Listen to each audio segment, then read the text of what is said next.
Bom dia a todas as farmácias cooperadas ao Grupo GV.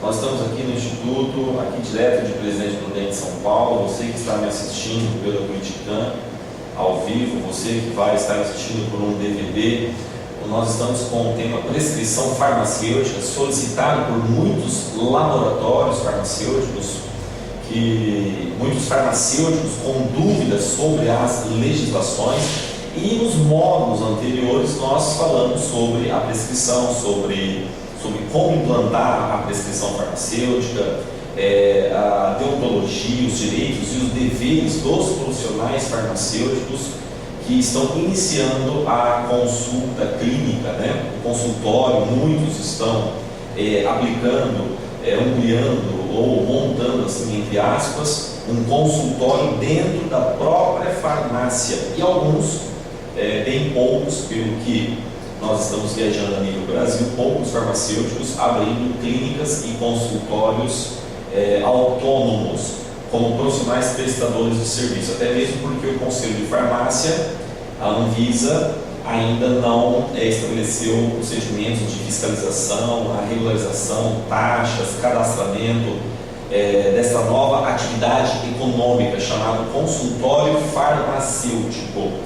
Até no site da Receita tem o CNAE, Cadastro Nacional de Atividade Econômica. Também é preciso o farmacêutico realizar, abrir um consultório farmacêutico. Bom, hoje nós temos aqui, contamos com a presença da Selma, que está assistindo aqui, direto aqui do GV, a convite nosso.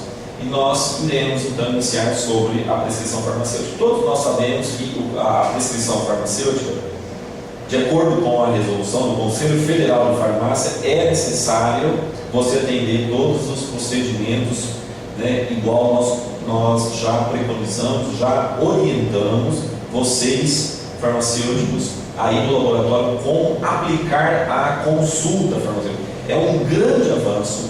Foi uma coisa maravilhosa, como eu já havia dito para vocês, que realmente agora o farmacêutico ele vai ser inserido como um profissional de saúde, como um profissional que vai atuar na área clínica, não apenas na preparação, não apenas na manipulação, na industrialização, no transporte dos produtos farmacêuticos, mas em contato com o paciente, atuando na área da patologia clínica, da fisiologia, da farmacologia, da biologia, da imunologia, da histologia, da bioquímica, que é o que eu como farmacêutico, e você está de parabéns, porque você é um farmacêutico. Agora, eu tenho encontrado muitos colegas com dificuldade sobre como prescrever, né, de como atuar na área clínica, porque ele se formou já há alguns anos, e vem tendo algumas dificuldades em relação, à consulta farmacêutica. Até então, até o momento, muitas farmácias, muitos farmacêuticos não aplicavam a atenção farmacêutica, não realizavam o que nós chamamos até então, na época, de atenção farmacêutica.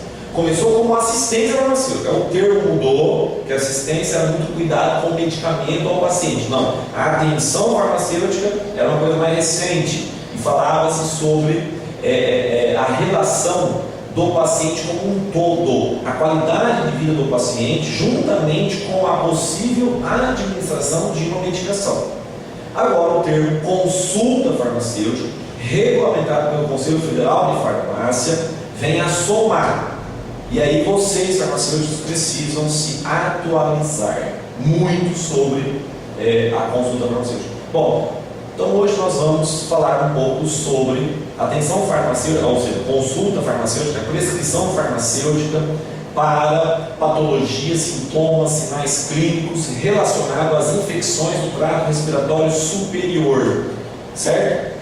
E é uma coisa que acomete muitos pacientes apresentam esse problema relacionado com infecções, principalmente as doenças, né, a DPOC, doença pulmonar obstrutiva crônica, né, DPOC, grave, né, esta sigla, que DPOC significa doenças pulmonar obstrutivo crônica, enfisema pulmonar, uma asma brônquica, né, também é considerada uma DPOC. E muitos pacientes, não é à toa que hoje a especialidade médica, alergoalergia, conforme eu tinha os bastidores comentado agora com o pessoal aqui do GV e a Selma estava presente, sobre a alergoalergia, que é uma das especialidades médicas que vem atuando hoje muito nesta área. Não só criança, a área de pediatria, né? Muitas patologias relacionadas a substâncias sensibilizantes, né? São substâncias sensibilizantes que promovem toda uma alteração bioquímica a nível celular.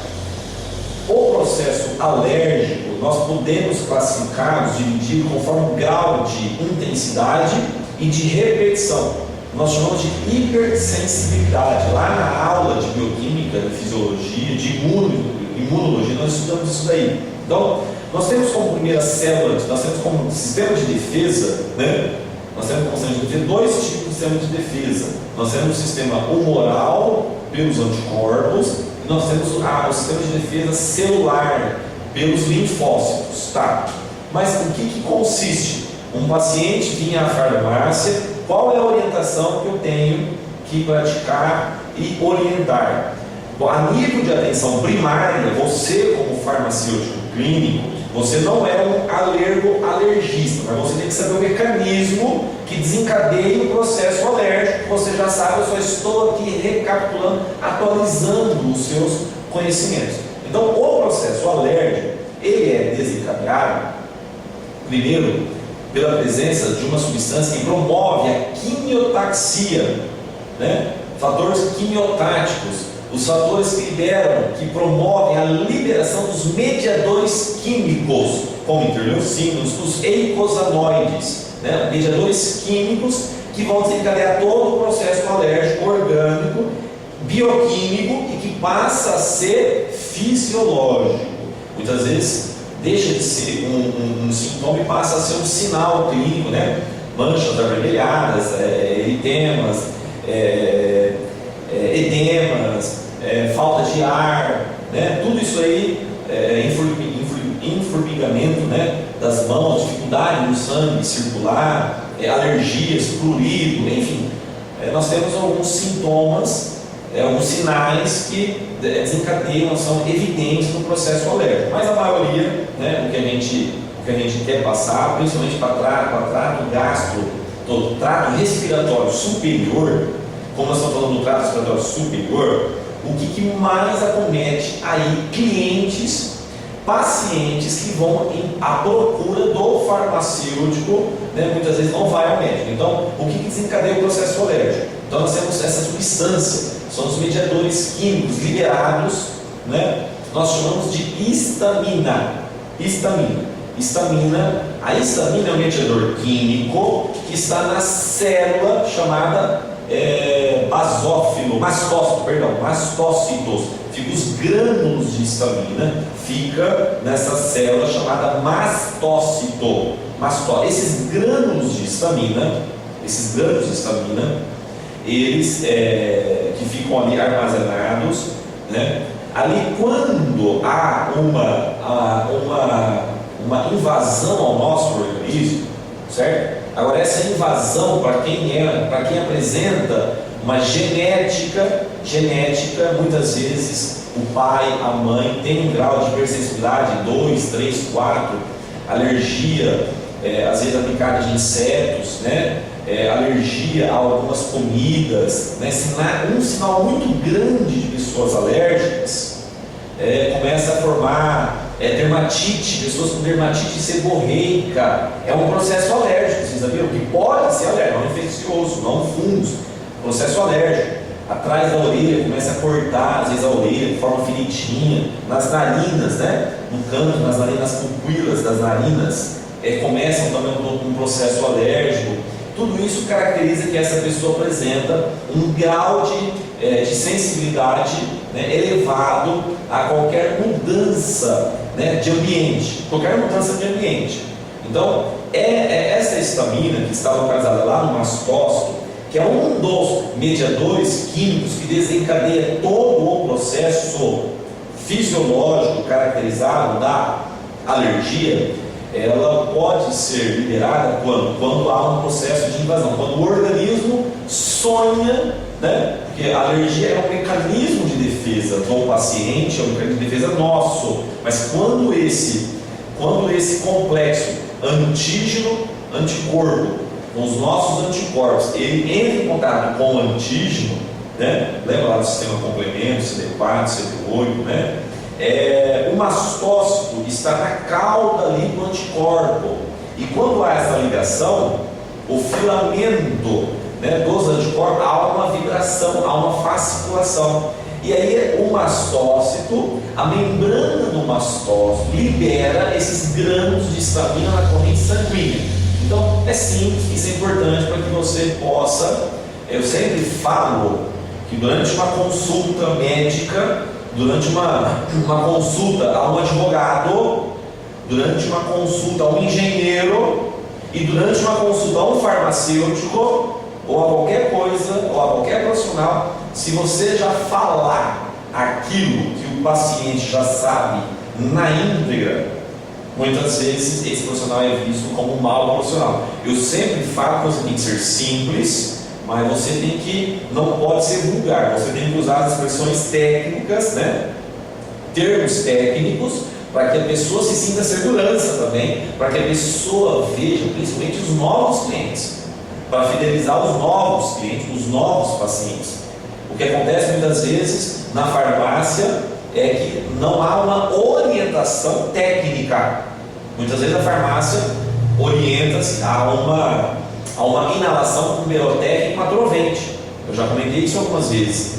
E você, farmacêutico, não orienta o porquê, o que é o Berotec, o que é o Atrovente, o que faz, o porquê que aumenta os batimentos cardíacos, né? De uma maneira simples. Você não vai dar aula, você não vai fazer uma conferência, você não está fazendo uma vídeo, mas é necessário que você fale o porquê, que é o tipo de medicação que é tudo receptor, é uma droga que tem no caso do Berotec, Fenoterol, simples, né? Um salbutamol, uma aerolin, né? Olha quanta coisa simples. É uma medicação, o paciente que atua pela via adrenérgica. Nós temos duas vias, adrenérgica e a via adrenérgica. E nós temos receptores. Nos brônquios, nós temos receptor beta-2, onde esse salbutamol vai ligar e vai desenvolver o processo broncodilatação, vai diminuir o processo asmático do seu filho. Só que esse salbutamol, ele também atua no receptor beta-1. E no coração nós temos receptor beta-1.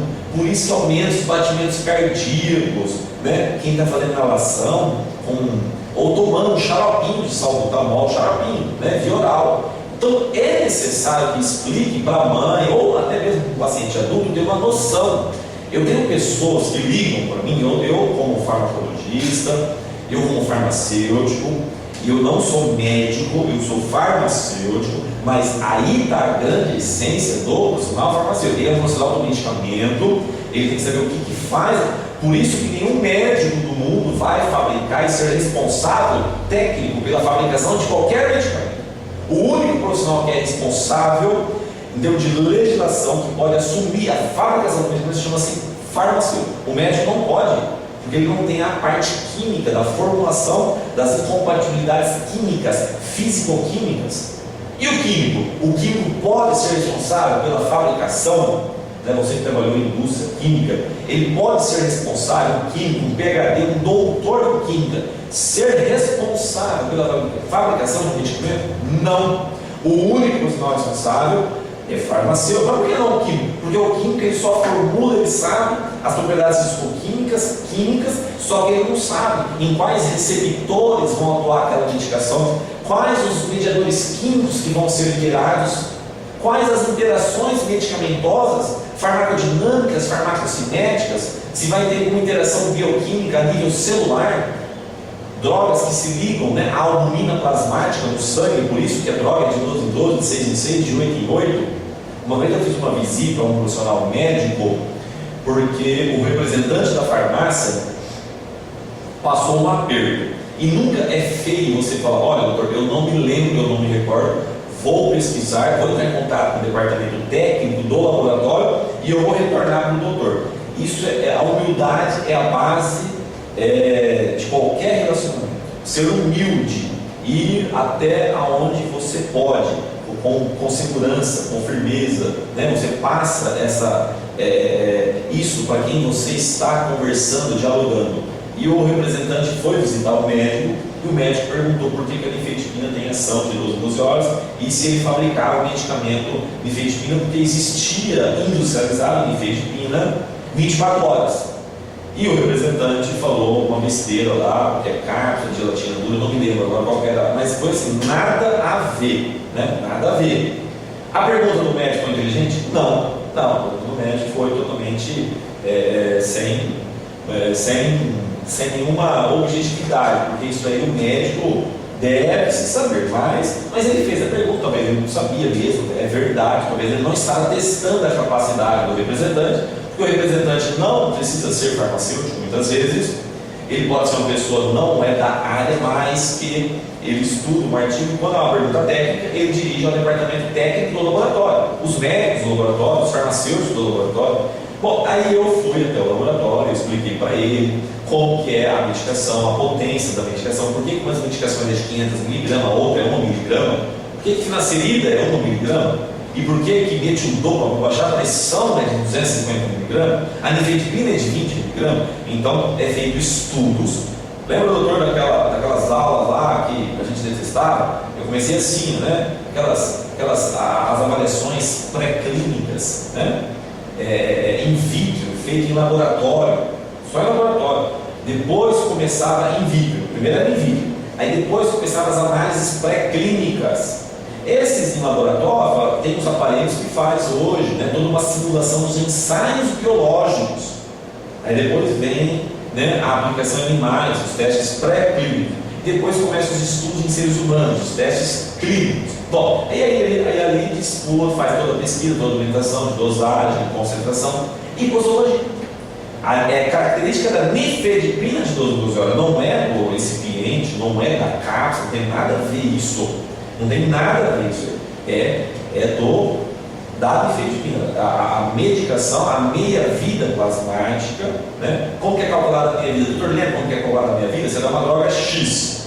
E depois de um certo tempo tem X sobre 2, metade. É ali que nós entramos com a nova dose. Quando cai pela metade, a concentração do gradiente da droga no sangue.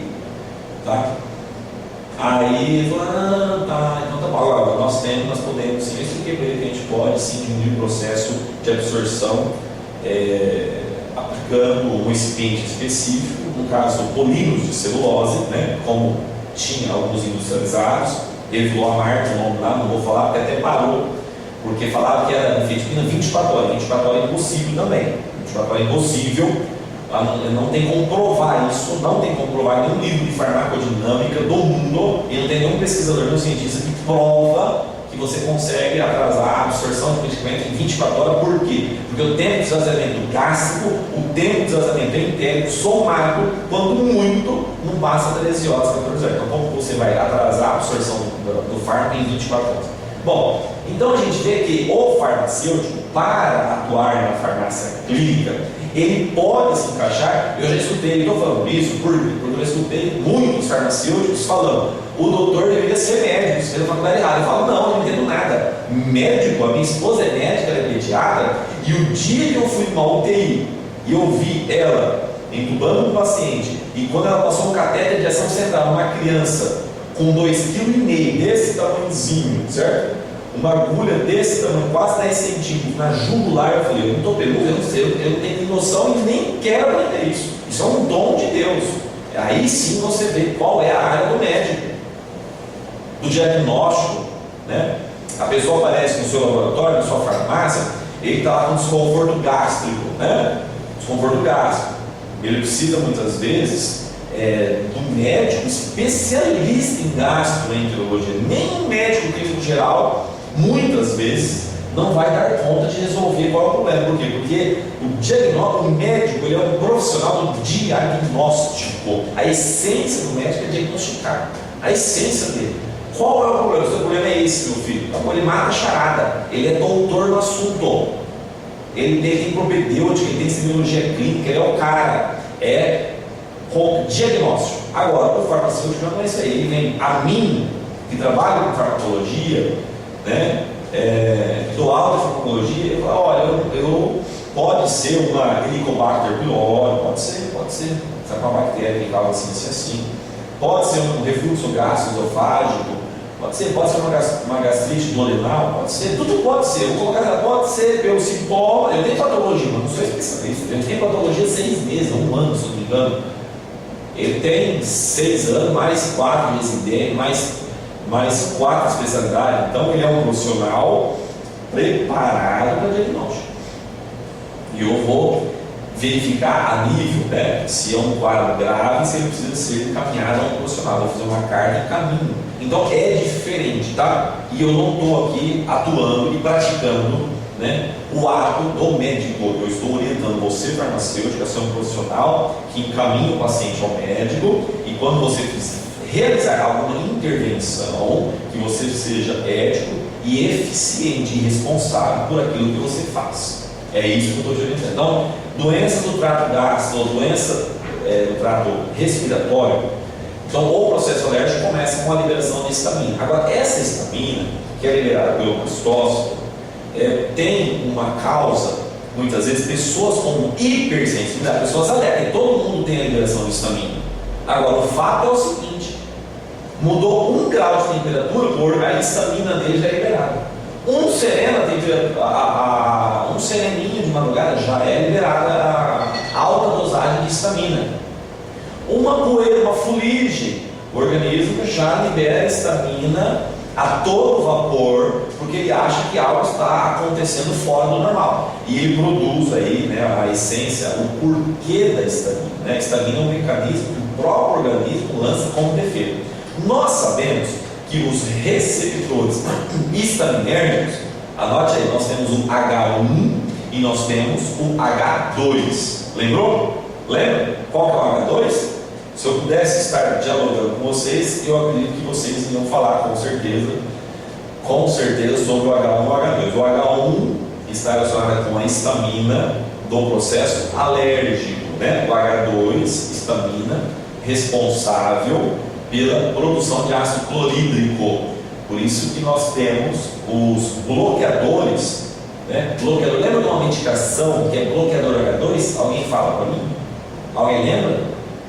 Ranitidina, né? Famotidina, lembra ou não? Cimetidina, são bloqueadores H2 para gastrite, não é isso? Ele bloqueia o receptor da histamina, a histamina não consegue se ligar a esse receptor H2, a produção de muco é aumentada, o muco, a proteção do estômago, e diminui a concentração de ácido.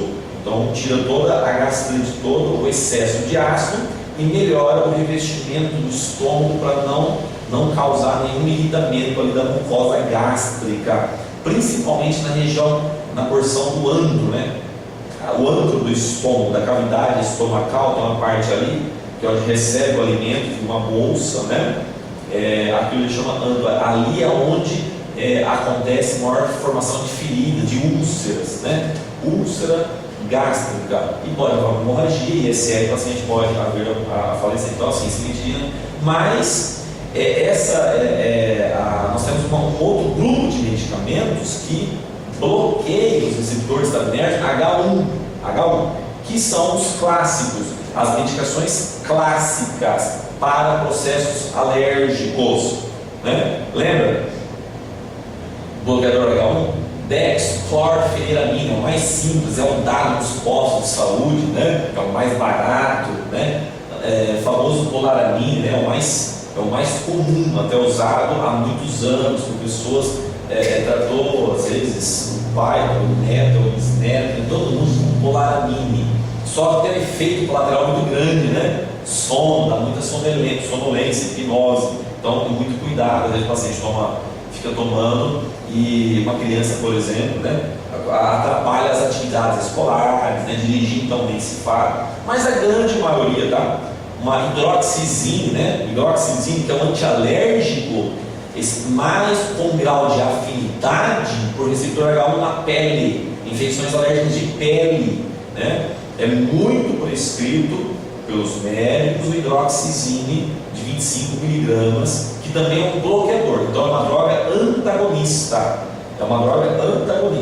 certo?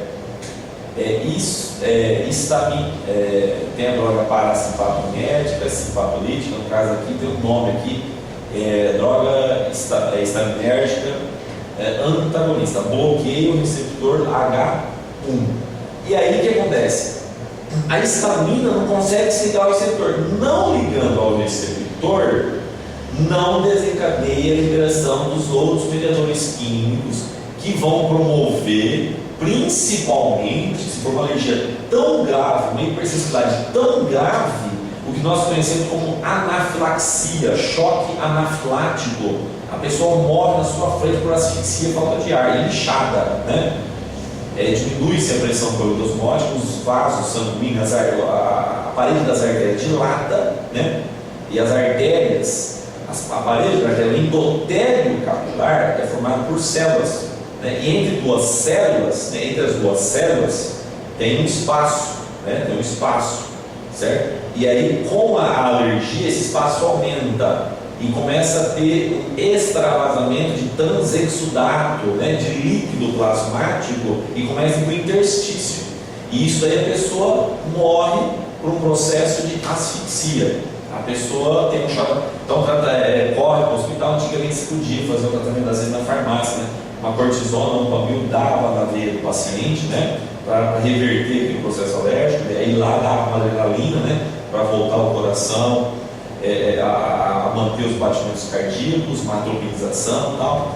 Mas, então, o extremo da alergia é um choque muito fraco. Quantos pacientes vieram a óbito porque tomou uma dipirona na farmácia?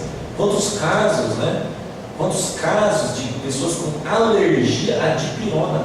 E dipirona é livre de prescrição médica, mas não é isenta de prescrição farmacêutica. Aí que a legislação vem para regularizar isso daí. Vendia-se dipirona em postos de combustível, dipirona em lojas de conveniência, dipirona em mercado, né? E realmente não vinha tendo diferença nenhuma, porque o paciente pega a dipirona na farmácia, coloca na cestinha e vai embora, não fala com ninguém, mesmo na farmácia não tem assistência nenhuma. Então o futuro, anota o que eu estou falando, estou falando agora do futuro, que vai ser: todo e qualquer medicamento só vai ser vendido, só vai ser aviado mediante uma prescrição ou do médico, que é a grande maioria, ou do farmacêutico. Alguém vai ter que assumir uma responsabilidade. Nada poderá ser vendido sem receita médica, assim como, ou receita do farmacêutico, assim como já acontece nos países desenvolvidos. Nós estamos num processo de adaptação. Anota o que eu estou falando aí, aquela resolução EDC 138 de 2003, que é sobre os medicamentos isentos de prescrição, aquilo ali estava a ser atualizado. Com certeza a Anvisa vai estar publicando uma outra resolução, enquadrando, né, um possível maior número de medicamentos que vai ficar para o farmacêutico prescrever, principalmente a nível de atenção primária. Okay? Ele não é médico, ele não diagnosticou, ele não dá diagnóstico, né? Se os sintomas, se está escrito permanecer, né? Não pode fazer igual o presidente do Conselho Federal de Medicina e o Conselho de Farmácia lá, dialogando e ter um comentário mas veja bem, se o farmacêutico prescreveu antiprona, muitas vezes esse paciente está com um tumor cerebral, né? E ele vai mascarar o resultado, né? Então tem que passar pelo médico. Mas aí o conselho, acho que de farmácia, se não me engano, ali já orientou e já falou: bom, mas veja bem, qual que é mais fácil a intervenção, a orientação, a instrução? Um farmacêutico igual capacitado, igual tem médico capacitado, tem farmacêutico capacitado, igual tem médico que não é capacitado, tem farmacêutico que não é capacitado. Então assim, vamos nivelar tudo por alto, ok? Um farmacêutico verificar, acompanhar a recidiva de tantas dores de cabeça e ele já suspeitar de um aneurisma cerebral, pode ser não só um tumor, doutor, pode ser um aneurisma. Ele precisa passar por um neuro, vai passar por uma tomografia, radiografia, papapá. E quem vai encaminhar? O farmacêutico. Agora você imagina um servente pedreiro, o advogado, o dentista, que não é da área, né? Não, o dentista ainda é da área, né? Imagina um profissional lá, professor de história, ele tem nada a ver com a área da saúde, e ele vai e fica tomando dipirona, igual tem pessoas que tomam dipirona para dormir. Assim como a dipirona, doutor, pode dar as discrasias sanguíneas, né? Pode dar anemia, sim ou não? Está lá na literatura da dipirona, as discrasias sanguíneas, alteração da formação das células vermelhas, né? Vários tipos de anemia, não só um tumor cerebral, não só um aneurisma. E essa formação primária é quem vai estar orientando e falando, não, você precisa passar por uma avaliação médica. E você já tomou uma, duas vezes e não está resolvendo. Não precisando, opa, pera lá, pode ser isso, pode ser isso, pode ser isso. Vamos procurar um médico. Ele vai diagnosticar o seu trabalho. Ok, doutor, é esse o trabalho. Agora, a pessoa se medica, se automedica, toma dipirona até hoje e não fala nada. E aí você vem me falar que é pior o farmacêutico intervir, encaminhar, orientar e ver o grau de gravidade de um trabalho preventivo, atenção primária. Você vai falar que não venha somar isso para a população. E aí, com certeza, não tem mais explicação para o médico questionar. O médico deve apoiar isso aí, né? Porque agora o farmacêutico vai ser responsável, né? Entre aspas, ela vai ser cobrada apenas uma responsabilidade do farmacêutico, né? Uma responsabilidade maior do farmacêutico. Agora, porque agora ele vai assinar, vai datar, né? Mas você quer prescrever algumas coisas? Pode prescrever, você é formado, tem informação para ele, mas você vai ser responsável por aquilo que você faz. Legal, bacana. Então, alergia, o processo alérgico, a histamina, ela bloqueada, né? Essa medicação, bloqueador H1, tá? Porque o H2 é para o estômago, não tem nada a ver, histamina também. Então, o bloqueador H1 vai chegar no receptor e vai estar bloqueado e a histamina não consegue ligar o receptor estaminérgico. Aí esse receptor estaminérgico não libera os outros mediadores químicos que desencadeiam todo o processo alérgico, né? Como alteração da pressão coloidosmótica, formação do edema, inchaço, né? Diminuição da frequência cardíaca, da frequência respiratória e tudo isso, que é uma característica do processo alérgico. Falta de ar, apneia, né? Isso pode chegar ao extremo como uma anafilaxia. Ok? Medicação, dextroamphetamina, hidroxizina, mas hoje vem se usando muito a loratadina. Loratadina de 10 miligramas, né? Loratadina de 10 miligramas, que é um bloqueador H1 mais seletivo, com menos efeitos colaterais. E mais recentemente, né, lançaram a desloratadina de 5 miligramas, que tem um efeito igual e superior à loratadina de 10 miligramas, mas com um benefício. Como ela é uma menor dosagem, né, ela diminui ainda mais o processo dos efeitos colaterais, né, como apneia, né, bradicardia, né, diminuição da frequência respiratória, né, que é normal dos antialérgicos. Uma pessoa que tem uns 90 anos não pode tomar qualquer antialérgico. Você pode promover uma bradicardia, uma diminuição da frequência respiratória, pode ter asfixia. É sério, a coisa é bem complexa. Por quê? Porque ele diminui, né, o antialérgico, como os bloqueadores H1, porque tem outras medicações, são os corticoides, que são os imunossupressores, que já corta, né? Principalmente o paciente asmático, né? Ele já corta. Você lembra como que é a ação dos anti-inflamatórios? Você lembra lá? Cada célula tem a cadeia do ácido araquidônico, aí tem a via ciclooxigenase, que é os anti-inflamatórios, e tem a via dos lipooxigenase, né? Então, o corticoide ele bloqueia as duas vias. Isso é importante você lembrar, viu?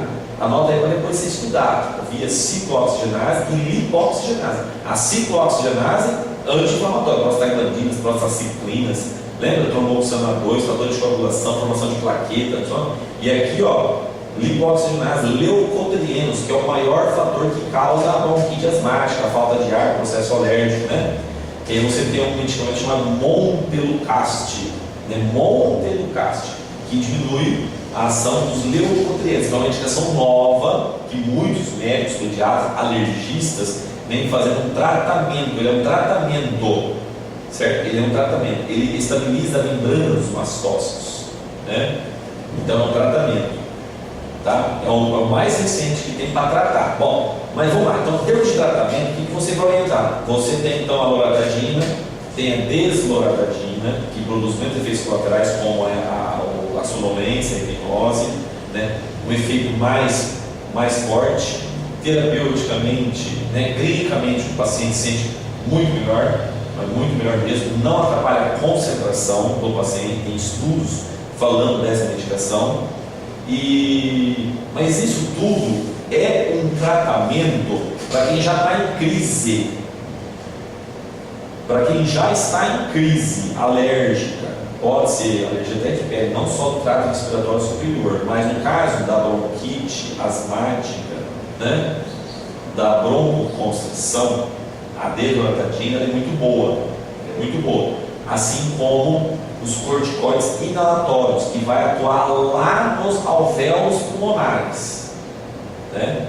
Os corticoides inalatórios, é preconizado isso a Sociedade Brasileira de Alergologia, da Pediatria, da Otorrino se usa, né? O efeito colateral, antigamente se usava muito corticoide tem uma série de efeitos colaterais, mas a nível sistêmico. Agora, se você, o uso inalatório não tem efeito sistêmico, já foi feito estudos.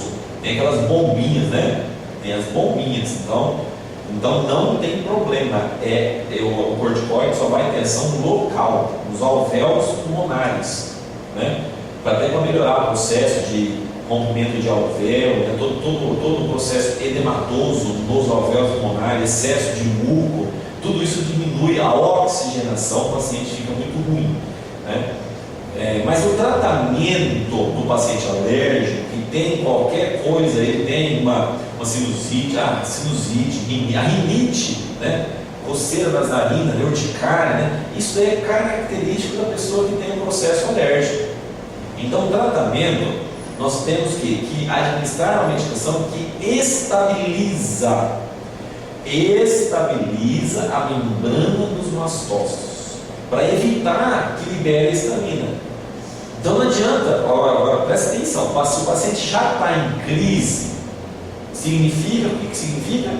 Que o paciente já tem histamina no sangue. Adianta você dar um estabilizador de histamina? Se a histamina já está no sangue? Não. O que você vai dar? Você vai tentar um bloqueador H1. Agora, se você quer tratar o paciente, se você quer evitar que o paciente entre em novas crises ou diminuir as crises, você tem que dar um estabilizador de mastócitos, da membrana dos mastócitos.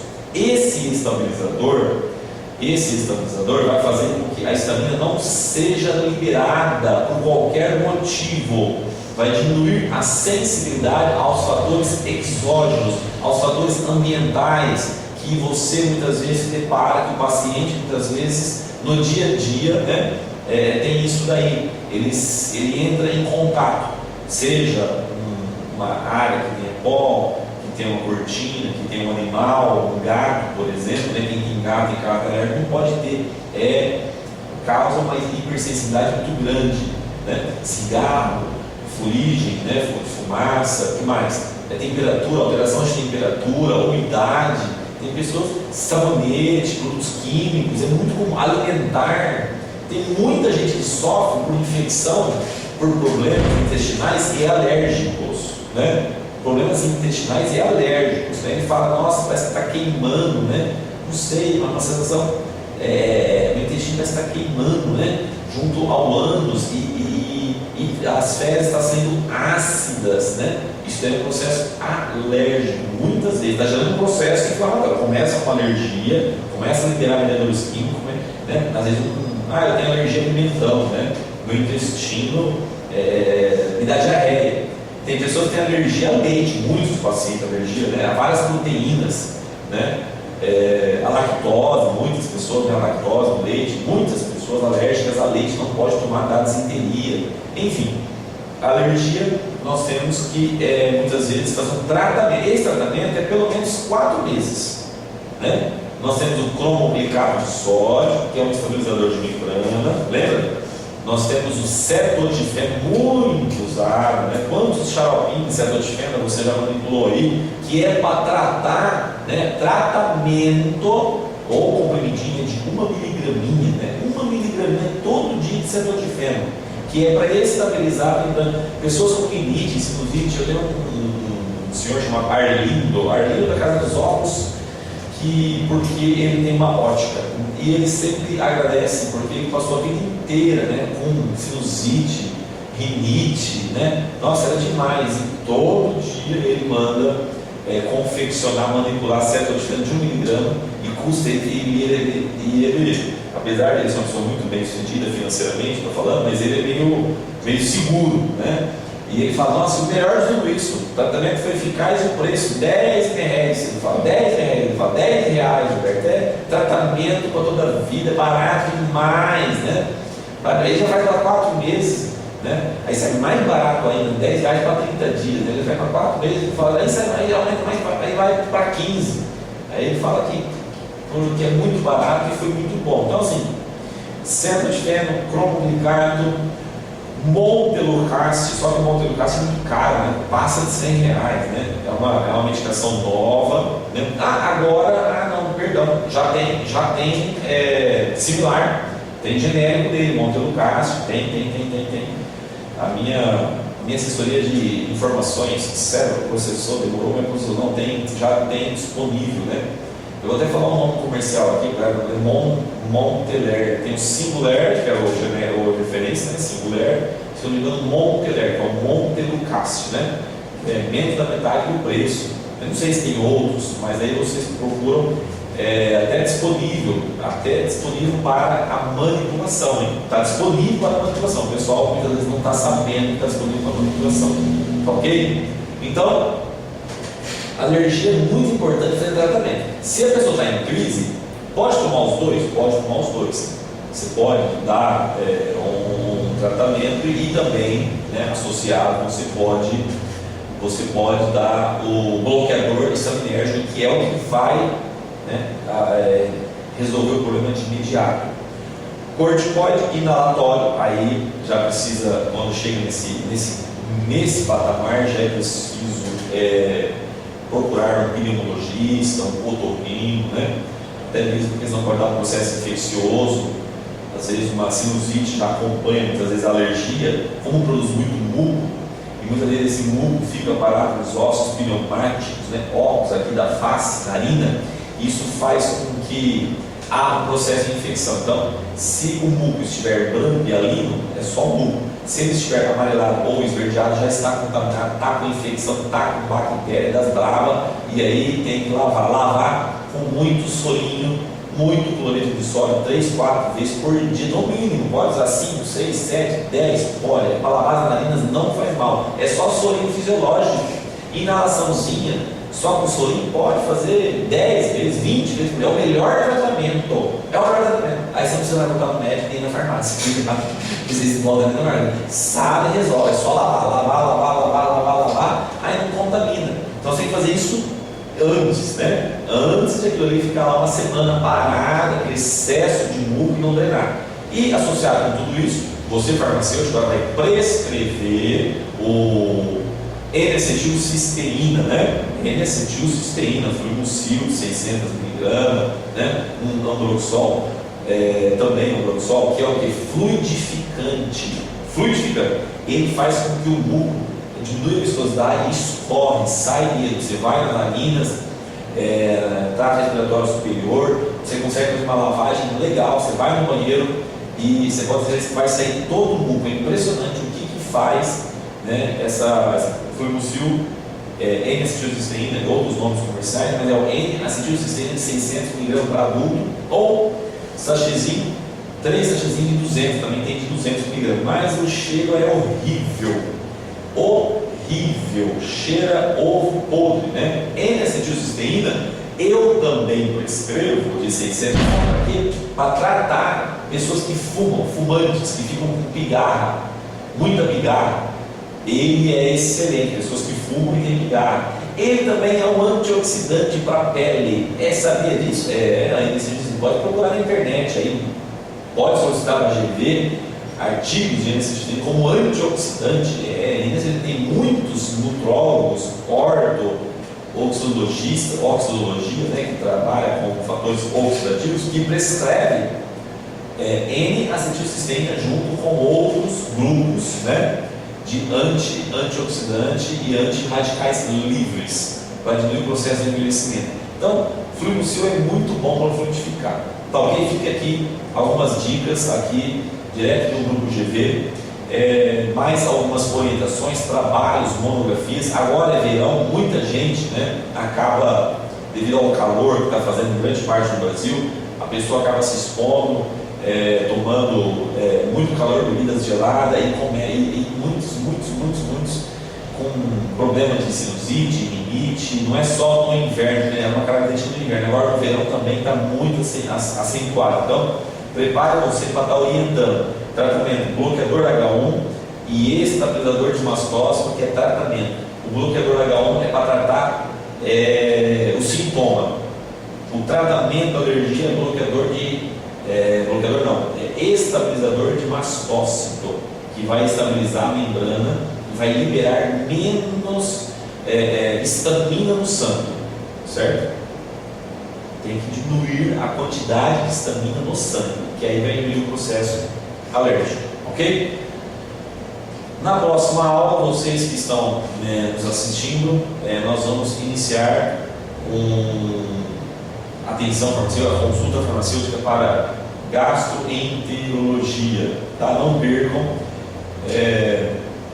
Dúvidas, sugestões, entre em contato aqui com o Jurei, monografias, literaturas, artigos, fornecedores, qualquer tipo de dúvida, entre em contato com o nosso departamento técnico, ok? Para vocês, um grande abraço e até o próximo curso, com a graça de Deus.